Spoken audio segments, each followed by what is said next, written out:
Hi friends, Windows operating సిస్టంలో run command గురించి మీకు తెలుసా? తెలియకపోతే దాని గురించి ఈ వీడియోలో తెలుసుకోండి. అలాగే ఈ వీడియోలో మొత్తం 15 రన్ కమాండ్స్ నేను మీకు చూపించబోతున్నాను. మాక్సిమం వీటి గురించి మీకు తెలియకపోయి ఉండొచ్చు. సో వీడియో చివరి వరకు చూసి ఏ రన్ కమాండ్ మీకు యూస్ఫుల్ అవుతుందో కింద కామెంట్ సెక్షన్లో తెలియజేయండి. చూడండి ఫ్రెండ్స్, రన్ కమాండ్ అనేది ప్రతి ఆపరేటింగ్ సిస్టంలో ఉంటుంది. విండోస్ ఆపరేటింగ్ సిస్టంలో కూడా ఉంటుందన్నమాట. ఈ రన్ కమాండ్ ద్వారా మనం ఒక అప్లికేషన్ లేదా ప్రోగ్రామ్ని డైరెక్ట్గా ఓపెన్ కావడానికి ఆ రన్ ద్వారా కొన్ని కమాండ్స్ ఉంటాయి.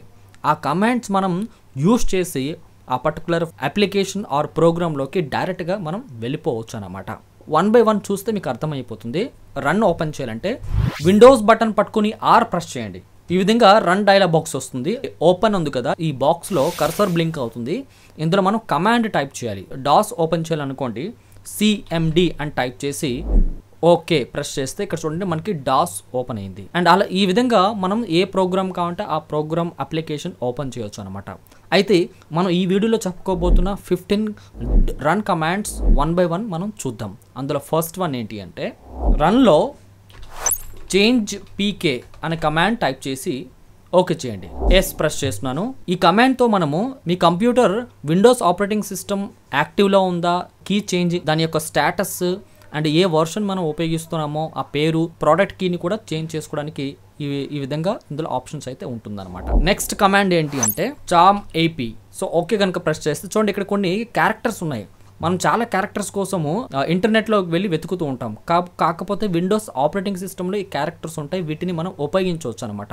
ఇది ఒక రకమైన ఫాంట్లా పనిచేస్తుంది. ఫర్ సపోజ్ ఈ సింబల్స్ని మీ డాక్యుమెంట్లో కానీ ఎక్కడైనా మీరు ఉపయోగించాలనుకుంటే ఈ సింబల్ని మనం ఈ క్యారెక్టర్ మ్యాప్ నుంచి కావాల్సిన సింబల్ని మనం ఇన్సర్ట్ చేయొచ్చు. ఫర్ ఎగ్జాంపుల్ నేను వర్డ్ ఓపెన్ చేసా. ఈ వర్డ్ డాక్యుమెంట్లో కావాల్సిన సింబల్ నేను ఏదైనా ఇన్సర్ట్ చేయాలనుకుంటున్నాను. ఫర్ ఎగ్జాంపుల్ లాక్ సింబల్ ఉంది. ఈ క్యారెక్టర్ని సెలెక్ట్ చేసుకుంటే ఇది అన్లాక్ సింబల్. ఈ సింబల్ నాకు డాక్యుమెంట్లో ఇన్సర్ట్ కావాలి కాబట్టి నేను అది సెలెక్ట్ చేసి సెలెక్ట్ బటన్ ప్రెస్ చేసా. దాని తర్వాత కాపీ చేసిన. ఇప్పుడు డాక్యుమెంట్లోకి వచ్చి రైట్ క్లిక్ ఇచ్చి పేస్ట్ చేసాను. చూడండి ఈ విధంగా పేస్ట్ అవుతుంది. ఇప్పుడు ఈ క్యారెక్టర్ని మనం ఫాంట్ సైజ్ కూడా ఇంక్రీజ్ చేసుకోవచ్చు. ఈ విధంగా మనకు కావాల్సిన క్యారెక్టర్ని ఈ క్యారెక్టర్ మ్యాప్ నుంచి తెచ్చుకోవచ్చు. ఫాంట్స్ వస్తాయి, అందులో ఏ సింబల్ కావాలంటే ఆ సింబల్ని మీరు యూస్ చేసుకోవచ్చు. నెక్స్ట్ వన్ వచ్చేసి క్లీన్ MGR. ఇప్పుడు నేను ఓకే బటన్ కనుక ప్రెస్ చేస్తే చూడండి డిస్క్ క్లీనప్ అనేది మనకి డైరెక్ట్గా ఓపెన్ అవుతుంది. డిస్క్ క్లీనప్ ఓపెన్ కావడానికి మనం దిస్ పీసీలోకి వెళ్ళి లోకల్ డ్రైవ్ మీద రైట్ క్లిక్ ఇచ్చి ప్రాపర్టీస్లోకి వెళ్ళి డిస్క్ క్లీనప్ అనే ఆప్షన్ సెలెక్ట్ చేస్తే ఇక్కడికి వస్తామన్నమాట. అలా కాకుండా డైరెక్ట్గా ఈ డిస్క్ క్లీనప్ అనేది మనం రన్ కమాండ్ ద్వారా ఓపెన్ చేసుకుని ఓకే కనుక ప్రెస్ చేస్తే ఈ విధంగా మనం మన కంప్యూటర్లో ఎక్కడైనా మెమొరీ స్పేస్ తక్కువ ఉంది అనుకున్నట్లయితే లేదా కంప్యూటర్ స్లోగా పనిచేస్తున్నప్పుడు ఈ విధంగా డిస్క్ని మన కంప్యూటర్లో స్పేస్ని క్లియర్ చేయొచ్చు అనమాట. ఓకే, సో ఇలా సెలెక్ట్ చేసుకుని ఓకే బటన్ కనుక ప్రెస్ చేశారనుకో ఈ ఏరియాలో ఆ స్పేస్ అనేది డిలీట్ అయ్యి స్పేస్ అనేది క్రియేట్ అవుతుంది అనమాట. నెక్స్ట్ కమాండ్ వచ్చేసి రన్ ఓపెన్ చేయండి. ఈ విధంగా టైప్ చేయండి కంట్రోల్ యూజర్ పాస్వర్డ్ 2 అని చెప్పేసి నెంబర్ 2 అని టైప్ చేసి ఓకే బటన్ పైన క్లిక్ చేయండి. మీకు ఈ కమాండ్స్ అన్నీ కూడా డిస్క్రిప్షన్లో ఇచ్చేస్తాను. సో వితౌట్ స్పెల్లింగ్ మిస్టేక్స్ మీరు ఉపయోగించవచ్చు అనమాట. దీని ద్వారా మనము మన కంప్యూటర్లో యూజర్ అకౌంట్స్ని మేనేజ్ చేయొచ్చు. ఫర్ ఎగ్జాంపుల్ కొన్ని కంప్యూటర్స్లో చూసుకున్నట్లయితే నెట్వర్క్లో ఉంటాయి లేదా కొన్ని కంప్యూటర్కి మల్టిపుల్ పర్సన్స్కి యాక్సెస్ ఉంటాయి అన్నమాట. ఈ విధంగా యూజర్ అకౌంట్స్ని మనం మేనేజ్ చేయడానికి ఇక్కడ కనబడుతుంది. అంటే లైక్ యూజర్ అకౌంట్లో పాస్వర్డ్స్ అనేవి, తర్వాత కొత్తగా ఈ కంప్యూటర్ యాక్సెస్ ఇవ్వడానికి మరొక పర్సన్ని యాడ్ చేయడానికి యాడ్ ఆప్షన్. ఈ విధంగా డిఫరెంట్ కంప్యూటర్ యూజర్స్ని ఇక్కడ యాడ్ చేసుకోవచ్చు అండ్ ఎడిట్ చేసుకోవచ్చు.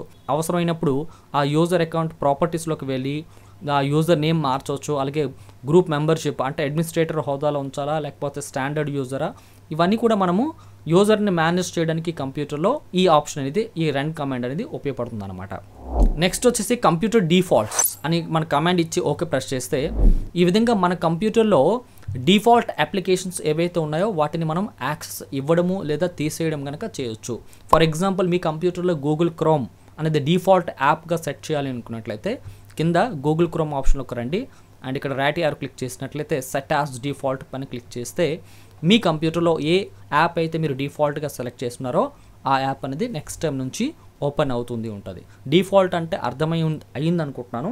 ఫర్ ఎగ్జాంపుల్ నా కంప్యూటర్లో 3 లేదా 4 బ్రౌజర్స్ ఉన్నాయి. అందులో ఏ యాప్ రెగ్యులర్గా ఓపెన్ కావాలి అనేది మనం సెలెక్ట్ చేసుకుని ఉంచుకోవడాన్నే డిఫాల్ట్ యాప్ అంటారు. ఓకే, నెక్స్ట్ కమాండ్ వచ్చేసి DXDIAG అని చెప్పేసి ఓకే ప్రెస్ చేశారనుకో మీకు డైరెక్ట్ ఎక్స్ డయాగ్నోస్టిక్ టూల్ అనేది మనకి వస్తుందన్నమాట. దీంట్లో ఏం తెలుస్తుందంటే మన కంప్యూటర్ యొక్క కాన్ఫిగరేషన్ అంటే system information, date and time, ఈ డెస్క్టాప్ మోడల్ ఏంటి, ఏ ఆపరేటింగ్ సిస్టమ్ ఈ కంప్యూటర్లో ఉంది, దాని తర్వాత ఈ కంప్యూటర్లో ఉండే మదర్ బోర్డ్ ఏంటి, ప్రాసెసర్ ఏంటి అండ్ మెమరీ ఇన్ఫర్మేషన్ ఎవ్రీథింగ్ మనకి సిస్టంలో డిస్ప్లే అవుతుంది. అండ్ డిస్ప్లేకి లోకి వెళ్తే మనకి ఏ డిస్ప్లే డ్రైవర్స్ని మనం కంప్యూటర్లో యూస్ చేసినాము, ఎక్స్ట్రా గ్రాఫిక్ కార్డ్ ఏమైనా ఉందా లేదా అనేది మొత్తం డీటెయిల్స్ అనేది ఇక్కడ మనకి కనబడుతుంది. అలాగే సౌండ్ 1 డీటెయిల్స్, సౌండ్ 2 డీటెయిల్స్ అని చెప్పేసి ఇలా ఆల్ హార్డ్వేర్ ఇన్ఫర్మేషన్ మనం ఈ డైరెక్ట్ డయాగ్నోస్టిక్ టూల్ ద్వారా తెలుసుకోవచ్చు అనమాట. నెక్స్ట్ కమాండ్ వచ్చేసి diskmanagement.msc అంటే షార్ట్ ఫామ్. ఇక్కడ చూడండి మీకు స్క్రీన్ మీద కనబడుతూ ఉంటుంది, యాజ్ ఇట్ ఈస్గా అలాగే టైప్ చేయండి, లేదంటే డిస్క్రిప్షన్లో ఇవన్నీ కమాండ్స్ అని నేను ఇచ్చున్నాను, మీరు అక్కడ కాపీ పేస్ట్ చేసుకోవచ్చు. అండ్ ఓకే బటన్ ప్రెస్ చేయండి. అండ్ ఈ కమాండ్తో మీ కంప్యూటర్లో ఉండే మొత్తం స్టోరేజ్ డివైసెస్ని మేనేజ్ చేయొచ్చు. ఫర్ ఎగ్జాంపుల్ ఇక్కడ చూసుకున్నట్లయితే నా కంప్యూటర్లో ఒకటే SSD డ్రైవ్ ఉంది, దాంట్లో ఎన్ని వాల్యూమ్స్ అయితే ఉన్నాయో అన్ని వాల్యూమ్స్ని ఇక్కడ మనం చూడొచ్చు. వాల్యూమ్ లేబుల్ మార్చొచ్చు, రైట్ క్లిక్ ఇచ్చి ఇవ్వండి. దాని తర్వాత ప్రాపర్టీస్లోకి వెళ్ళి మీరు అండ్ ఈ వాల్యూమ్ లేబుల్ తెలుసుకోవచ్చు. అండ్ ఇంకా డిస్క్ క్లీనప్ చేయొచ్చు.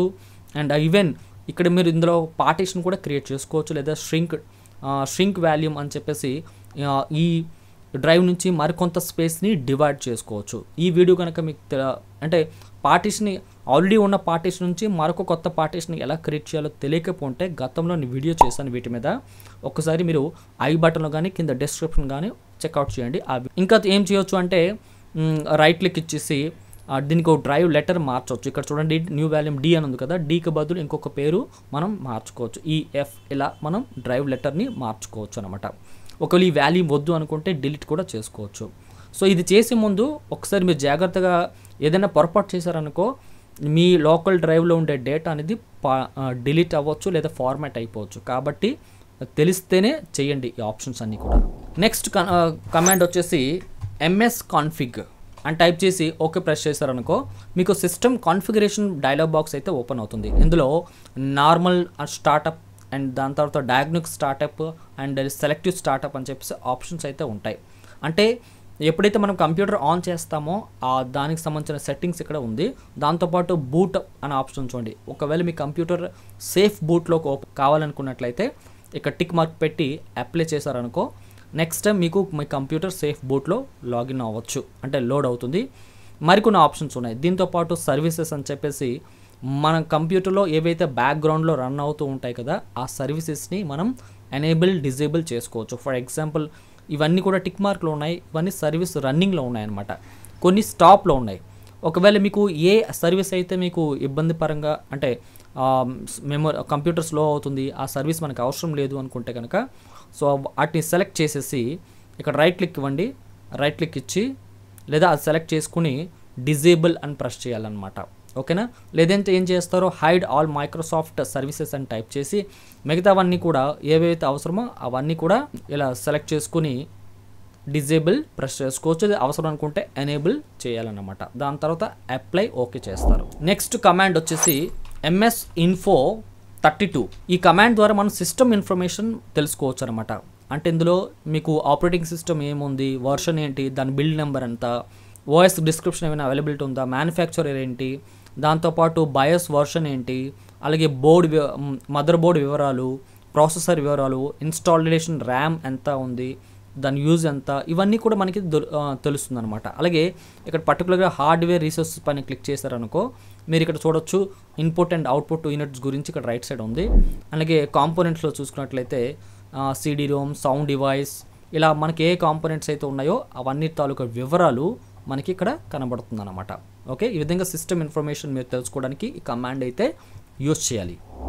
నెక్స్ట్ కమాండ్ వచ్చేసి ఈ కమాండ్ అనేది పవర్ ఆప్షన్స్ కోసం. ఇప్పుడు కనుక ఓకే ప్రెస్ చేశారనుకో చూడండి పవర్ ఆప్షన్స్ వస్తాయి. ఇందులో పవర్ మోడ్స్ అనేవి లేదా సెట్టింగ్స్ అనేది మార్చుకోవచ్చు. ఫర్ ఎగ్జాంపుల్ ఒకవేళ మన ల్యాప్టాప్ కనుక యూజ్ చేస్తున్నారనుకో ఎనర్జీ సేవ్ అవ్వాలంటే పవర్ సేవర్ సెలెక్ట్ చేసుకున్నారనుకో మనకి ల్యాప్టాప్ యొక్క పర్ఫార్మెన్స్ బాగుంటుంది, అలాగే పవర్ ఇంకా కూడా బ్యాటరీ బ్యాకప్ ఎక్కువ సేపు వస్తుంది అనమాట. లేదు మనకి అన్ని పవర్ బ్యాకప్ కావాలి, నెక్స్ట్ కొన్ని పర్ఫార్మెన్స్ ఇంకా కూడా కావాలి అనుకున్నట్లయితే అండ్ దీంట్లో పెట్టుకోవచ్చు. ఇవి కాకుండా మరికొన్ని ప్లాన్స్ అయితే ఉన్నాయి చూడండి. హై పర్ఫార్మెన్స్, ఒకవేళ మీరు హెవీ టాస్క్ యూస్ చేస్తున్నారనుకో, అప్పుడు పవర్ సేవర్లో పెట్టారనుకో మనకి ఆ ల్యాప్టాప్ అనేది అంత పర్ఫార్మెన్స్ అయితే ఇవ్వదు, కాబట్టి మీరు హై పర్ఫార్మెన్స్లో పెట్టుకోవచ్చు. ఇవే కాకుండా మరికొన్ని ఆప్షన్స్ అయితే ఉన్నాయి. క్రియేట్ ఏ పవర్ ప్లాన్ అని చెప్పేసి, దాంతోపాటు పవర్ బటన్ ప్రెస్ చేసినప్పుడు షట్ డౌన్ కావాలా లేకపోతే స్లీప్ మోడ్లోకి వెళ్ళిపోవాలా, ఇట్లా ఆప్షన్స్ అయితే మనం మార్చుకోవచ్చు. ఓకే, నెక్స్ట్ కమాండ్ వచ్చేసి PSR ఇచ్చి ఓకే చేశారనుకో మీకు స్టెప్ రికార్డ్ అనేది ఓపెన్ అవుతుంది. ఇదేంటంటే కొన్నిసార్లు మీ కంప్యూటర్లో ఏవైతే మీరు చేయాలో మీ క్లయింట్స్ కానీ మీ కస్టమర్స్ కానీ వేరే వాళ్ళకి ఏ విధంగా చేయాలో ఒక చిన్న స్టెప్స్ అనేది PDF రూపంలో కానీ లేకపోతే ఒక వెబ్ డాక్యుమెంట్ ఫార్మేట్లో వాళ్ళకి పంపించాలంటే ఇక్కడ మనం రికార్డ్ చేయాలన్నమాట. చూడండి ఇక్కడ నేనేం చేస్తున్నా అంటే స్టార్ట్ రికార్డ్ బటన్ పైన క్లిక్ చేసి ఇప్పటి నుండి మీరు ఎక్కడ క్లిక్ చేస్తున్నారో ఏ ఆప్షన్ పైన క్లిక్ చేస్తున్నారో అవన్నీ కూడా రికార్డ్ అవుతుంది. ఫర్ ఎగ్జాంపుల్ నేను దిస్ పీసీకి వెళ్ళా, దాని తర్వాత లోకల్ డ్రైవ్కి వెళ్ళా, నెక్స్ట్ డాక్యుమెంట్స్ పైన క్లిక్ చేసా అండ్ మళ్ళీ వీడియోస్ పైన క్లిక్ చేసా. ఓకే, ఇప్పుడు ఈ స్టెప్స్ అనేవి రికార్డ్ అయి ఉండాలి. ఇప్పుడు నేనేం చేస్తున్నాను, stop and record button review button పైన క్లిక్ చేసా. చూడండి నేను ఎక్కడెక్కడ క్లిక్ చేసానో అవన్నీ కూడా ఇలా ఓపెన్ స్టెప్స్ అన్నీ కూడా ఇక్కడ స్క్రీన్ షాట్స్ ఓపెన్లో క్రియేట్ అయ్యి దాంతోపాటు కొంత ఇన్ఫర్మేషన్ కూడా యాడ్ అయ్యింది. చూడండి ఎంత పెద్ద పని మనకి సేవ్ అయ్యిందనమాట. ప్రతి ప్రాసెస్లో ఇక్కడ మనకి రెక్టాంగులర్ హైలైట్ కూడా ఇక్కడ అవ్వడం మీరు గమనించవచ్చు. ఇది ఒక బెస్ట్ స్టెప్స్గా అంటే స్క్రీన్ రికార్డింగ్ స్టెప్స్గా మనం చెప్పుకోవచ్చు. ఒకటి కావాలనుకున్నట్లయితే దీన్ని మనము సేవ్ చేసి డాక్యుమెంట్ ఫార్మేట్లో లేదా జిప్ ఫైల్ క్రియేట్ చేసి మనం వేరే వాళ్ళకి పంపొచ్చు అన్నమాట. ఓకే, ట్రై చేసి మీకు ఈ కమాండ్ మీకు ఎలా యూస్ఫుల్ అయిందో చెప్పండి. నెక్స్ట్ కమాండ్ వచ్చేసి ఈ కమాండ్ ద్వారా మనము అంటే మీ కంప్యూటర్లో ఏ విండోస్ ఆపరేటింగ్ సిస్టమ్ యూజ్ చేస్తున్నారు, దాంతోపాటు దాని యొక్క OS బిల్డ్ ఏంటి అండ్ ఈ విధంగా ఇన్ఫర్మేషన్ అనేది మనకు వస్తుందన్నమాట, జస్ట్ తెలుసుకోవడానికి మాత్రమే. నెక్స్ట్ ఈ కమాండ్ వచ్చేసి నెట్వర్క్ కనెక్షన్స్ తెలుసుకోవడానికి ఒక కమాండ్ ఉపయోగపడుతుంది. ఈ నెట్వర్క్ కనెక్షన్ రావడానికి అడాప్టర్ సెట్టింగ్స్లోకి మీద రైట్ క్లిక్ ఇచ్చి అండ్ ప్రాపర్టీస్లోకి రావాల్సి ఉంటుంది. ఇలా కాకుండా డైరెక్ట్గా మన కమాండ్తో నెట్వర్క్ కనెక్షన్స్కి వచ్చేయచ్చు. ఇందులో ఏం కనబడుతుందంటే మీ కంప్యూటర్ కనెక్ట్ అయిన లోకల్ ఏరియా కనెక్షన్స్ అంటే వైఫై కనెక్షన్స్ ఇవన్నీ కూడా డిస్ప్లే అవుతాయి అన్నమాట. ఇక్కడ చూడండి వైఫై నాకు డిజేబుల్ ఉంది, ఇక్కడ రైట్ క్లిక్ ఇచ్చి నేను ఎనేబుల్ చేసుకున్నాను అనుకో నా కంప్యూటర్లో వైఫై యూజింగ్ అనేది ఇప్పుడు నేను చేసుకోగలుగుతాను. అలాగే ఇప్పుడు నాకు వైఫై అవసరం లేదు కాబట్టి నేను డిజేబుల్ చేసుకోవచ్చు. అలాగే ఇంటర్నెట్గా నాకు లోకల్ ఏరియా కనెక్టివిటీ ఉంది కాబట్టి కేబుల్ ద్వారా ఇంటర్నెట్ ఆఫ్ చేయాలనుకున్నట్లయితే దీని మీద రైట్ క్లిక్ ఇచ్చేసి డిజేబుల్ చేసుకోవచ్చు. అండ్ అంతే మాత్రమే కాకుండా మనము IP అడ్రసెస్ కూడా మోడిఫై చేయడానికి రైట్ క్లిక్ ఇచ్చి ప్రాపర్టీస్లోకి వెళ్ళి అండ్ చూడండి ఇందులో ప్రాపర్టీస్లోకి వెళ్ళి మీరు IP అడ్రసెస్ కూడా ఇవ్వచ్చు అన్నమాట. ఓకే, ఈ కమాండ్ దేనికంటే మనం డేట్ అండ్ టైం మోడిఫై చేయడానికి. చూడండి ఇక్కడ మనము మీ కంప్యూటర్లో డేట్ అండ్ టైంని అడ్జస్ట్ చేయాలనుకున్నట్లయితే ఇక్కడ క్లిక్ చేసి మీరు మళ్ళీ చేంజ్ క్యాలెండర్ సెట్టింగ్స్లోకి వెళ్ళి ఇవన్నీ కూడా మీరు మార్చుకోవచ్చు, డేట్ అండ్ టైం అండ్ అలాగే మనం టైం జోన్స్ కూడా మార్చుకోవచ్చు అన్నమాట. Right, last but not least run command ఇలా టైప్ చేసి ఓకే ప్రెస్ చేస్తే ప్రోగ్రామ్స్ అండ్ ఫీచర్స్ అని చెప్పేసి ఈ విధంగా ఓపెన్ అవుతుంది. ఇదేంటంటే మన కంప్యూటర్లో ఉండే ఇన్స్టాల్ అయిన ఆల్ ప్రోగ్రామ్స్ లిస్ట్ అన్నమాట ఇవి. ఇందులో ఏదైనా ప్రోగ్రామ్ వద్దు అనుకున్నట్లయితే ఆ ప్రోగ్రామ్ పైన రైట్ క్లిక్ ఇచ్చేసి అన్ఇన్స్టాల్ ప్రెస్ చేసుకోవచ్చు. అప్పుడు ఆ విధంగా అన్ఇన్స్టాల్ అప్పుడు ఏమవుతుందంటే ఆ సాఫ్ట్వేర్ అనేది మన కంప్యూటర్లో డిలీట్ అవుతుంది, అంటే రిమూవ్ అయిపోతుంది. అలాగే ఒకవేళ ఏదైనా మోడిఫై చేయాలనుకుంటే ఆ సాఫ్ట్వేర్ని చేంజ్ బటన్ పైన క్లిక్ చేసుకొని ప్రెస్ చేస్తే మనం ఆ సాఫ్ట్వేర్ని మోడిఫై చేసుకోవచ్చు.